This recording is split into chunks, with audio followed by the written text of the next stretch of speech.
우리 선교주의를 맞이해서 축복과 선교라는 제목으로 말씀을 드리고자 합니다. 오늘 본문이 시편 67편은 우리에게 두 가지를 말씀해 주고 있죠.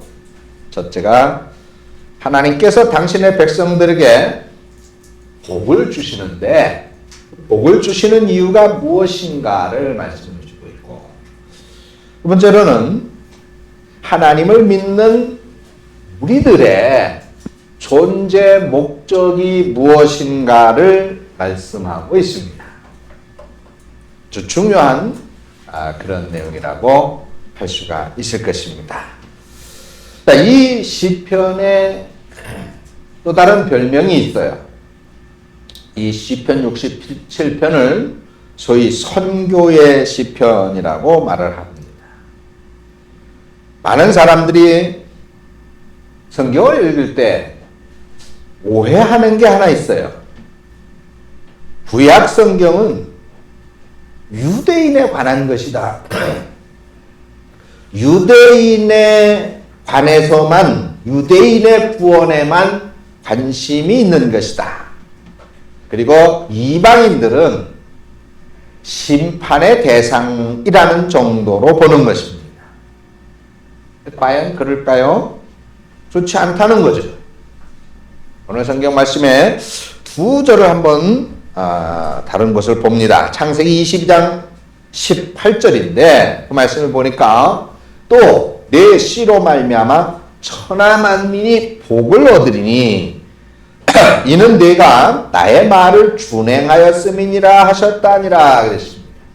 내 씨로 말미암아, 여기 내 씨는 바로 아브라함의 후손으로 말미암아라는 뜻입니다. 아브라함의 후손이라는 뜻이죠. 또 천하 만민이 복을 얻을 것이다 라고 하는 이 말씀은 천하의 모든 족속들이, 그러니까 이방인들만이 아니라 분명히 유대인들뿐만이 아니라 분명히 이방인들에게까지도 하나님은 말씀하시는 이 복이 있게 될 것이다, 얻을 것이다 라고 분명히 말씀하고 있는 내용입니다. 또 한 군데가 있죠. 이사야서 49장 6절에 말씀을 보니까 그가 가라사대 내가 나의 종이 되어 야곱의 지파들을 일으키며 이스라엘 중에 보존된 자를 돌아오게 할 것은 오히려 경한 일이라. 내가 또 너로 이방의 빛을 삼아 나의 구원을 베풀어서 땅끝까지 이르게 하리라 라고 말씀하고 있습니다. 또 내가 또 너로 이방의 빛을 삼아 나의 구원을 베풀어서 땅끝까지 이르게 하리라. 이 말씀에서 너로 이방의 빛을 삼아, 너는 뭐예요? 유대인들로 이방의 빛을 삼겠다. 그래서 유대인들을 통해서 이방의 빛을 비춰가지고 그들도 구원받게 하겠다라고 하는 말씀입니다. 그러니까 구약성경도 유대인들의 구원만을 관심을 두고 말씀하고 있는 것이 아니라 이방인에게도 분명히 구원에 관심을 갖고 있음을 말씀하고 있고, 또 유대인들에게 복을 주셔서 그들의 열방 구원의 도구로, 유대인들을 열방의 구원의 도구로 사용하신다라고 분명히 말씀하고 있는 것입니다. 그래서 이 내용들을 다 포함해서 함축적으로 말씀하고 있는 말씀이 바로 시편 67편이다 라고 말할 수 있습니다. 자, 오늘 본문을 보면은 이스라엘을 향한 하나님의 계획, 그러니까 하나님의 소원이 나와 있어요. 첫 번째가 주님의 주의 구원이 모든 나라, 모든 열방에 알려지기를 원한다 라고 말씀하고 있습니다. 자, 2절 말씀입니다. 주의 도를 땅 위에, 주의 구원을 모든 나라에 알리소서라고 하고 있죠. 이 세상을 향한 하나님의 계획, 그러니까 하나님의 소원은 구원의 소식이 모든 나라, 모든 민족, 모든 열방들에게 알려지기를 원하신다는 말씀입니다. 그리고 두 번째가, 그래서 이 세상의 모든 사람들로부터 하나님이 찬송받으시기를 원하신다는 겁니다. 3절이죠. 하나님이여 민족들로 주를 찬송케 하시며 모든 민족으로 주를 찬송하게 하소서라고 말씀합니다. 그러니까 이 세상의 모든 사람들로부터 하나님은 찬송받으시기를 원하신다는 겁니다. 그리고 세 번째, 결국 하나님은 그를 통해서 세상 모든 사람들로부터 예배 받으시기를 원하신다는 것입니다.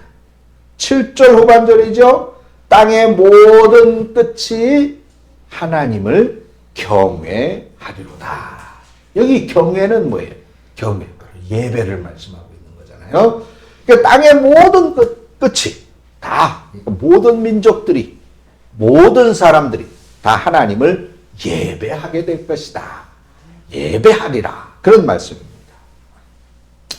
우리가 이 세상을 살아가면서 우리의 계획, 우리의 소원 중요하죠. 그거보다 더 중요한 게 어디 있겠어요. 그런데 정말 중요한 것, 우리가 세상을 살아갈 때 정말 마음에 두고 정말 크게 생각해야 될 그 소원이 있는데 그것이 바로 하나님의 계획, 하나님의 소원인 것입니다. 그런데 그 하나님의 계획, 하나님의 소원이 무엇이라고요? 바로 주님의 구원이 모든 나라에, 모든 열방에 알려지기를 원하시고, 그리고 그를 통해서 그 구원이 모든 열방, 모든 나라에 알려져서 모든 사람들로부터, 모든 나라, 모든 열방으로부터 찬송받으시기를 원하시고, 그리고 세 번째 뭐예요? 그래서 결국은 모든 사람들로부터 하나님은 예배 받으시는 것이 바로 소원이시다라고 하는 사실입니다. 그게 하나님의 계획이, 하나님의 소원인 것입니다. 여러분, 오늘 우리의 계획과 우리의 소원은 무엇입니까? 간단히 말씀해, 온 가족 건강한 거, 그죠? 또, 온 가족 건강한 게 최고긴 한데, 돈도 좀 많았으면 좋은 거. 돈 많다고 돈 싫어하는 사람 어디 있겠어요? 돈도 좀 많았으면 좋겠고. 그리고 또 좋은 건 뭐예요?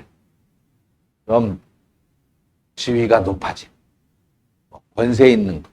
다른 말로 하면 많은 사람들로부터 좀 이렇게 높임을 받는 그런 어떤, 돈 많은데 사람들이 얕보고 손가락질하고 그러는 거는 안 좋잖아요. 그래서 좀 지위가 높아진, 또 사람들로부터 높임을 받는, 아마 그런 것들이 소원일 것이고 그것이 꿈일 것입니다. 그런데 그건 세상의 꿈이고 소원, 즉 하나님을 알지 못하는 사람들의 꿈이고 소원이.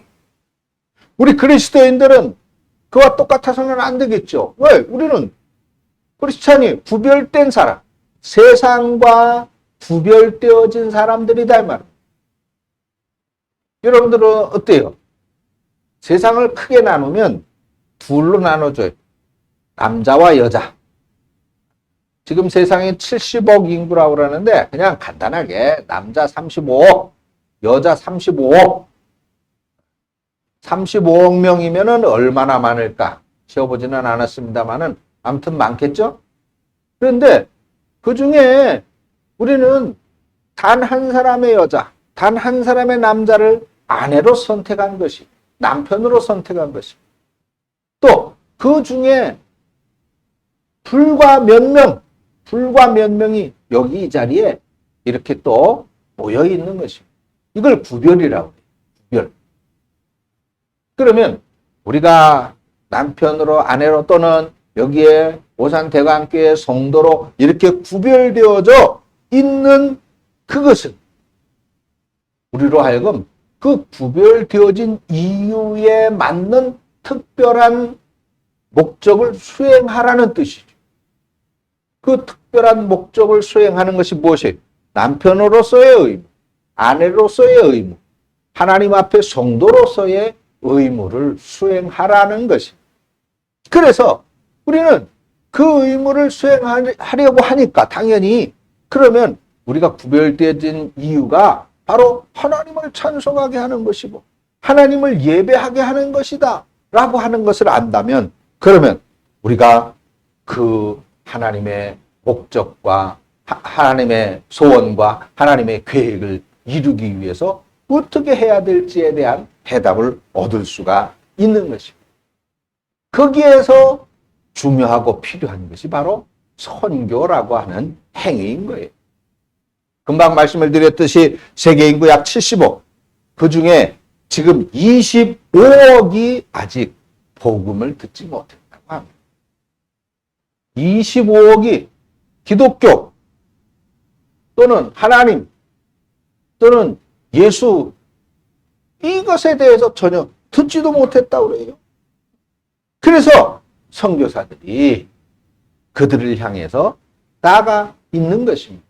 그래서 우리 국제소수민족 선교회 목사님들이 뭉쳐서 복음을 들어보지 못한 소수의 부족들, 소수의 민족들을 좀 찾아보자. 그리고 그들에게 복음을 전하기 위해서 인재들을, 즉 선교사들, 현지인들을 좀 키우고 그들을 훈련시켜서 그들을 자기 부족들을 향해서 가게 해보자 라고 하는 활동을 시작하고 있는 것입니다. 아무튼 지금부터 135년 전에 서양의 선교사들이 동방의 끝인 이 우리나라에 와서 복음을 전해 주었습니다. 그들은 하나님의 소원과 그리고 하늘의 계획이 무엇인지를 알았기 때문에 그 좋은 여건과 형편들을 뒤로 하고 이 조선 땅에 와가지고 자신들을 내주었던 것입니다. 우리도 이러한 사명에 가슴이 뜨거워서 지금 코로나로 인해서 막혀졌었지만 몽골로 캄보디아로 그렇게 선교 활동을 할 수 있었던 것이죠. 우리 선교팀들은 또한 캄보디아에서 희망을 보기도 했습니다. 캄보디아 인구는 약 2천만 명 정도입니다. 여러분 아시다시피 불교 국가에 불교 인구가 약 95%. 거기에 기독교 인구는 겨우 1.5% 정도에 불과합니다. 근데 그런 캄보디아에 우리 김가정 선교사님을 비롯해서 선교사님들이 몇 명쯤 가 있을까요? 몇 가정? 1,500명이 가 있어요. 선교사님 1,500명. 인구 2천만 명에 1,500명. 어때요? 이 캄보디아가 희망이 보이지 않습니다. 비전이 보이지 않습니다. 이분들이 하나님의 소원과 계획을 이루어드리기 위해서 고군분투 애쓰고 있는 우리 성도님들은 가서 보았습니다. 그래서 그들을 위해서 우리는 기도하는 것입니다. 그들을 협력하기 위해서 우리도 애쓰고 있는 것이죠. 자, 그러면 이런 선교사님들과 그리고 여러분들을 통해서 이 세상에서 하나님이 선포하시고자 하시는 말씀은 무엇일까요? 오늘 본문 67편 시편에 보니까 세 가지의 핵심 진리가 기록되어 있는 걸 볼 수가 있어요. 그 중에 가장 중요한 첫 번째는 하나님만이 정말로 살아계신 참 하나님이시다는 것입니다. 자, 오늘 말씀에 보면 하나님, 주라는 단어가 여러 번 나와요. 여러분 쉬어보셨어요? 안 쉬어봤지? 제가 쉬어봤습니다. 대신 쉬어보니까 14번 나옵니다. 그런데 자, 우리가 다녀보면 곳곳마다 우상들이 참 많이 있죠. 보이는 우상부터 시작해서 보이지 않는 그런 많은 우상들, 많은 사람들이 섬기고 있습니다. 자, 근데 이 구원이라고 하는 것이 뭔가? 데살로니가전서 1장 9절에 보니까 저희가 우리에 대하여 스스로 고하기를 우리가 어떻게 너희 가운데 들어간 것과 그리고 너희가 어떻게 우상을 버리고 하나님께로 돌아와서 사시고 참되신 하나님을 섬기는지를 기록하고 있습니다. 자, 사도 바울은 구원이라고 하는 것은 곳곳에 그렇게 퍼져 있는, 만연하고 있는 그런 우상들을 버리고 참되신 하나님께로 돌아와서 살아계신 하나님만을 섬기는 것이 바로 구원이라고 말씀하고 있는 거예요. 그리고 또 하나님은 이 세상의 모든 나라들을 통치하신다는 사실입니다. 4절 후반절에 보니까 땅 위의 열방을 치리하실 것임이니이다 그랬습니다. 땅 위의 열방을 치리하실 것입니다. 전례 없는 혼란 속에 미국의 이제 정권 교체가 되어졌죠. 바이든 대통령이 이제 당선이 돼서 코로나로 인해서 거대한 취임식은 하지 않았지만은 이제 취임을 하고 이제 그 미국을 통치하기 시작을 했습니다. 그런데 그가 이 미국을 다스리는 것 같아도 또 북한을 김정은이 다스리는 것 같아도 결코 그렇지 않다는 겁니다.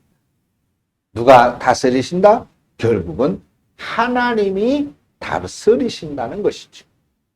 그래서 우리는 낙심하지 않는 것입니다. 하나님은 그 하나님의 계획을 반드시 이루실 것이라고 하는 것을 우리는 믿기 때문입니다. 그리고 세 번째는 하나님은 긍휼을 베푸시는 하나님이시다라는 거예요. 1절을 보세요. 하나님은 우리를 긍휼히 여기사 복을 주시고 그 얼굴빛으로 우리에게 비추신다고 말씀하고 있습니다. 하나님의 긍휼 때문에 우리가 구원을 받았고 하나님의 긍휼 때문에 우리가 하나님의 자녀가 될 수 있는 거죠. 그러니까 하나님은 이 세 가지 진리가 온 땅에 그리고 온 열방에게 전파되기를 원하시는 것입니다. 자, 하나님은 어떤 메시지가 온 땅에 전파되기를 원하신다고요? 하나님만이 살아계시는 참되신 하나님이시다. 그리고 두 번째는 하나님은 이 세상의 모든 나라들을 다 결국은 통치하신다. 그리고 세 번째는 뭐라 했어요? 하나님은 긍휼을 베푸시는 하나님이시다. 자, 그러면 이런 하나님의 계획을 이루시는 방법이 무엇일까? 자, 하나님의 소원과 계획이 무엇이라고 말씀드렸습니까? 모든 민족들이 하나님께도 돌아와서 구원을 받고 하나님을 찬송하며 하나님을 예배하는 것이다. 그것이 하나님의 계획과 소원이시다. 그렇다면 하나님은 그 계획과 소원을 어떻게 이루실까? 하나님은 그 계획과 소원을 이루시기 위하여 먼저 우리에게 복을 주신다. 믿으십니까? 오늘 본문에 그렇게 말씀하고 있어요. 먼저 우리에게 복을 주신다. 그런데 그 복을 두 가지로 말씀을 하고 있어요. 첫 번째가 어떤 복을 우리에게 먼저 주시느냐. 1절에 보니까 하나님은 우리를 긍휼히 여기사 복을 주시는데 그 얼굴빛으로 우리에게 비추신다. 이 말이 뭔 말이냐? 영적인 복을 주신다. 영적인 복. 우리가 세상을 살아갈 때 반드시 빛이 있어야 돼요. 그죠? 빛이 없으면 살 수가 없습니다. 생각해 보세요. 태양이 없다면 살아갈 수 있겠어요? 다 죽죠. 또 우리가 지금 이렇게 불을 밝히고 있는데 이런 전등불이 없다면 우리가 어떻게 살 수 있겠어요? 곤란하겠죠. 근데 이렇게 보이는 빛만 중요한 것이 아닙니다. 보이지 않는 영적인 빛이 더 중요합니다. 하나님의 얼굴은 영적인 빛인데 하나님의 은혜, 우리가 늘 말하는 이 하나님의 사랑, 하나님의 함께하심, 하나님의 인도하심, 이런 모든 것들이 다 영적인 빛이라고 하는 것입니다. 이 빛이 우리에게 비추어지듯이 하나님의 은혜가 우리에게 비춰지고 하나님의 사랑이 우리에게 비춰지고 또 하나님의 함께하심이 우리의 가슴 속에 비추어져야, 그래야 우리가 살 수 있는 거예요. 그렇지 않으면 늘 어둠의 터널 속에서 좌절하고 근심하고 고민하고 낙담하고 고통받을 수밖에 없는 것이에요. 예, 우리가 이 영적인 빛이 우리의 생명을 살리는 중요한 빛이 되는 것입니다. 그래, 좀 아까 캄보디아 얘기를 김가정 선교사님 말씀을 드렸는데, 김가정 선교사님의 그 사역지를 가보면은 어느 시골 마을에 교회가 세워져 있어요. 정글에 정글. 여러분들 가보신 분들 있잖아요. 배를 타고, 그것도 좋은 배가 아니에요. 그냥 조금만 움직이면 금방 뒤집힐 것 같은 그런 작은 배를 타고 강을 거슬러 올라가요. 그래, 그 강 옆에 그 교회가 세워져 있어요. 근데 거기 집도 몇 채 안 되는 아주 오지예요. 선교사님이 거기를 지나가시다가 그곳에 머물고 싶더라는 것이지. 그래서 그 시골 오지에 며칠 머물며 전도를 했는데, 마치 이 선교사님이 오기를 기다리기라도 했다는 듯이 사람들이 예수를 믿겠다고 찾아오더라는 것입니다. 그래서 그곳에 한국의 어느 교회, 여전도회 도움을 받아가지고 그곳에 교회를 지어놓았습니다. 여러분, 바로 그 지역에 하나님의 은혜의 빛이 비추어진 거예요. 갑자기, 아니, 생전 처음 들어보는 복음을 듣고, 아, 그래? 그럼 내가 그거 따라가야지. 나도 거기 가야지. 교회 다녀야지. 예수 믿어야지. 그냥 순식간에 그렇게 되어질 수가 있겠습니다. 하나님의 영적인 빛이 비추어져야, 아, 여기 내가 좀 머물면서 전도해봐야 되겠다 하는 마음이 들게 되는 것이고, 하나님의 긍휼의 빛이 비추어져야 사람들이, 아, 나도 이제부터 예수 믿고 교회를 다녀야 되겠다. 우리 지역에 교회가 세워져야 되겠다. 그런 생각을 갖게 되는 것이죠. 그래서 이 하나님의 은혜의 빛이 비추어진 것이다. 선교사님 본인에게도, 또 그 지역의 그 사람들에게도, 그 마을의 사람들에게도 하나님의 은혜의 빛이 비추어진 결과, 그 정글 한가운데 교회가 세워졌단 말이죠. 하나님은 먼저 우리에게 이런 은혜의 빛, 영적인 빛을 베풀어 주시는 것입니다. 오늘 우리도 마찬가지죠. 이런 은혜의 빛이 없으면, 아니, 생전 알지도 못하는 그 나라, 생전 얼굴 한번 보지 못한 그 지역의 사람들, 그들을 위해서 우리가 왜 기도하고, 그들을 위해서 우리가 왜 헌금을 해야 됩니까? 은혜의 빛이 비추어질 때 그들을 긍휼히 여기게 된단 말이죠. 아직도 복음을 듣지 못한 사람들이 있단 말이에요. 그들을 위해서 우리가 뭔가 해야지. 그런 마음이 우리 속에 일어나게 되는 것입니다. 그것이 바로 영적인 빛이에요. 하나님은 먼저 우리에게 그 빛을 비추어 주신다. 근데 그것이 바로 복이다. 우리에게 비춰지는, 먼저 주시는 복이다라고 말씀하고 있는 거죠. 그러면 이 첫 번째 복이 우리에게 주시고, 그 다음에 복은 무엇입니까? 물질의 복이죠. 6절입니다. 6절. 땅이 그 소산을 내었도다. 하나님 곧 우리 하나님이 우리에게 복을 주시리로다. 아멘. 네? 땅이 소산을 내었다. 뭐 열매를 주었다는 것이죠. 물질의 복입니다. 캄보디아에 가보니까 여러분, 우리나라가 얼마나 복을 받았는지 알 수 있었죠. 몽골에 가보니까 정말 우리나라가 얼마나 복을 받은 나라인가, 얼마나 희망이 있는 나라인가를 알 수 있었을 것입니다. 참 우리는 대중교통이 잘 되어져 있는데 이런 곳들은 그렇지가 못합니다. 차가 그렇게 지역 대도시에는 있는데 많지가 않아요. 지하철도 없습니다. 노선버스가 몇 개 있는데 사람들은 그걸 잘 이용하지 않는다. 불편하고 돈이 없기 때문이죠. 우리는 도시가 얼마나 깨끗합니까? 여러분들 가보셨듯이 그곳은 어때요? 엉망진창이죠. 엉망진창. 우리나라는 먹고 입고 굶주리면서 하는 사람 물론 없지 않아 있습니다. 그런데 정부에서 그나마 또 기본적인 그 생활비를 주잖아요. 가난한 사람들은 가난하다고 주고 나이 많은 사람들은 그동안 고생하셨다고 또 연금 주고. 근데 그런 데는 그런 것들이 없습니다. 그냥 없으면 굶어야 돼. 또 깨끗한 물이 없습니다.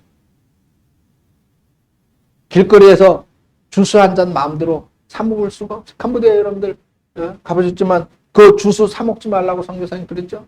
왜? 그 얼음 그 물이 얼린 그 물이 어떤 물인지 모르기 때문에.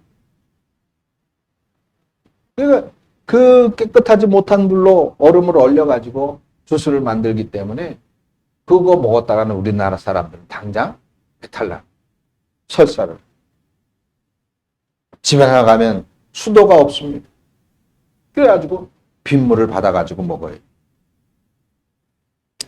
우리가 코로나19라고 하는 또 생각지도 못한 그런 문제로 인해서 요즘에는 어려움을 지금 지내고 있습니다만, 그러나 지금 우리가 어려운 나라들에 비교하면 사실 얼마나 복을 받았는지 알 수 없습니다.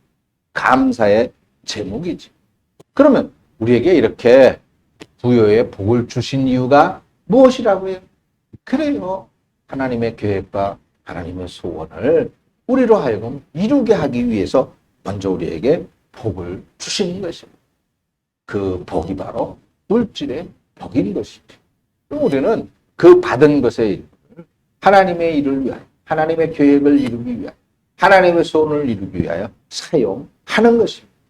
그럼 우리가 그것을 가지고 그러면 그렇게 해야 되겠다. 오늘 선교 헌신주일이니까 오늘 선교 헌금을 해야 되겠다. 라고 마음 먹는 그것이 바로 사명입니다. 사명. 하나님께서 우리에게 복을 주신 의도가 있다고 그랬죠? 우리끼리만 잘 먹고 잘 살라고 복을 주신 것이 아닙니다. 이 3절을 보세요. 주의 도를 땅 위에 주의 구원을 만방 중에 알리소서. 하나님이여 민족들로 주를 찬송케 하시며 모든 민족으로 주를 찬송케 하소서라고 말씀하고 있습니다. 즉 선교적인 사명을 감당하라고 주십니다. 그래서 많은 선교사님들이 세계 여러 나라에 가서 그들에게 복음을 전파하고 있는 것입니다. 캄보디아 김가정 선교, 사이판의 김명구 선교, 몽골의 소선호 선교사. 우리는 이분들을 위해서 정말 가슴 뜨겁게 기도해야 될 것입니다. 그리고 그 사명을 감당하기 위하여 달려간 그분들을 위해서 기도할 뿐만 아니라 오늘도 우리가 그분들을 위하여 기도하며 협력해야 된다라고 하는 사명의 가슴을 안고 또한 우리가 이 사명을 감당하는 그런 성도들이 되어져야 될 줄로 믿습니다. 사랑하는 성도 여러분, 하나님께서는 그 하나님의 계획과 소원을 이루시기 위하여 우리에게 두 가지의 복을 주셨습니다. 영적인 복과 물질의 복이죠. 우리는 이 복을 많이 받으시기를 바랍니다. 영적인 복도 많이 받으시고 물질적인 복도 많이 받으시기를 바랍니다. 왜 하나님이 우리에게 복을 주셨다고요? 하나님의 계획과 소원을 이루기 위해서다. 그 하나님의 계획과 소원이 무엇이라고 한마디로 얘기해서 세계 만방에 주의 복음이 전파되어져서 그들로 하여금 하나님이 구원받고 하나님을 찬양하고 하나님 앞에 예배하기 위한 것이다 라고 하는 것을 우리가 알았습니다. 그렇다면 이제 이런 진리의 말씀을 따라 복을 많이 받으시고 많은 사명 감당. 우리 하나님 앞에 서실 때 착하고 충성된 종이라 인정받으시고 칭찬들하시는 우리 성도 여러분들 되어주시기를 주님의 이름으로 축원합니다. 기도하겠습니다. 하나님 아버지 은혜와 사랑을 감사합니다. 우리에게 오늘도 말씀을 통하여 귀한 사명이 있음을 확인하게 하시고 그 사명을 쫓아 얻을 주를 위하여 충성하고 헌신하는 선교사님과 그리고 우리 성도님들이 되게 하시는 은총을 감사합니다. 말씀대로 우리가 복받아 하나님의 계획과 소원을 이루기 위하여 충성을 다하는 착하고 충성된 우리 대광의 모든 성도님들이 되어지도록 인도하여 주시옵소서. 영적인 복도 많이 받고 물질의 복도 많이 받아서 하나님을 기쁘시게 하기 위하여 쓰임받는 저희들이 되어지도록 축복하여 주시옵소서. 예수님의 이름으로 기도합니다. 아멘.